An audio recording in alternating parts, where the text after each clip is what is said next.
చేస్తున్నాము మాస్టర్. అందరికీ నమస్కారం. ముందుగా ఇక్కడ రాబోతున్న ముఖ్య అతిథి అనకూడదు, మా అన్నయ్య, ఇంటి మనిషి, అందరిలో కూడా ఉంటారు. మీ అందరూ చాలా పద్మవిభూషణ్ చిరంజీవి గారికి పాదాభివందనాలు.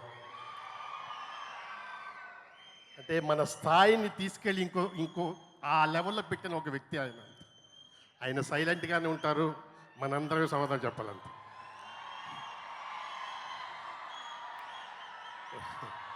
వస్తా ఆయన ఉంటారు, ఆయన వస్తారు.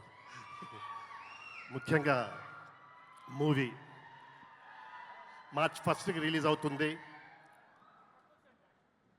మనందరం గర్వపడే మూవీ లాగుంటుంది ఇది. ఇది మాత్రం గ్యారంటీకి చెప్పగలను నేను. రొటీన్ కథ కాదు, రొటీన్ సినిమా కాదు. మన అందరం భారతీయులు అందరూ ఇలా సెల్యూట్ చేసే మూవీ అనేది గ్యారంటీకి చెప్తాను నేను. ప్లీజ్, అంటే అంత కష్టం ఉంది దీని వెనక. వరుణ్ బాబు ఏది సెలెక్ట్ చేసుకున్నా ఒక డిఫరెంట్గానే చేస్తారు. ఈ మూవీ మన భారతీయులందరికీ, మన తెలుగు వారికి ముఖ్యంగా అంటున్నాను, ఇది ఒక మనం సెల్యూట్ చేసే మూవీ అవుతుందని మనస్ఫూర్తిగా కోరుకుంటూ, ప్రొడ్యూసర్స్కి ఈ మూవీలో నాకు పనిచేసి అవకాశం కల్పించిన డైరెక్టర్ గారికి, మా వరుణ్ బాబు గారికి, నేను ఇప్పుడు ఇలా ఉన్నాను ఇక్కడ అని అంటే మా నాగబాబు అన్నయ్య, వకీనవా గోజిరేవ్ అని మార్షల్ ఆర్ట్ నేర్పించి నన్ను ఈ స్థాయికి తీసుకొచ్చి పెట్టారు ఆయన. వాళ్ళు ఏది చెప్పరండి, తీసుకొస్తూనే ఉంటారు, వస్తూనే ఉంటాం మనం అంతే. ఇలాగే నెల్లూరులో పుట్టి పెరిగిన అలాగే తీసుకొచ్చారు నన్ను. అలాగే ఇంకా మనందరికీ తెలుసు కళ్యాణ్ బాబు గారు, ఏం చెప్తా ఉండాలి,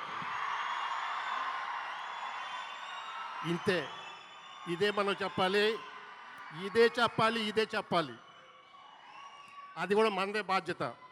మీరందరూ ఒక్కసారి ఓకేనా చెప్పాల్సిన వాళ్ళకు ముందు సమాధానం చెప్పాలి గ్యారంటీగా. ఇకపోతే ఈ సినిమా చాలా కష్టపడి ఎక్కడెక్కడ చూసాం మనం, అంత ఇప్పటిదాకా చూసాం మనం. ట్రైలర్స్ అవ్వచ్చు, ఎక్కడెక్కడ వర్క్ చేశారు, ఎంతమంది బాధపడ్డారు, ఏమేమి కష్టపడ్డాం, ఎంత డిపార్ట్మెంట్ నష్టం, అంత దీని అన్నిటికీ సమాధానంగా ఈ మూవీ తీసుకొస్తున్నారు. దీన్ని తప్పకుండా విజయవంతం చేసి మనం ఫస్ట్కి మన అందరం చూసి దానికి సెల్యూట్ చేసి గౌరవిద్దామని మనస్ఫూర్తిగా కోరుకుంటున్నాను. Thank you so much. Thank you so much Vijay master.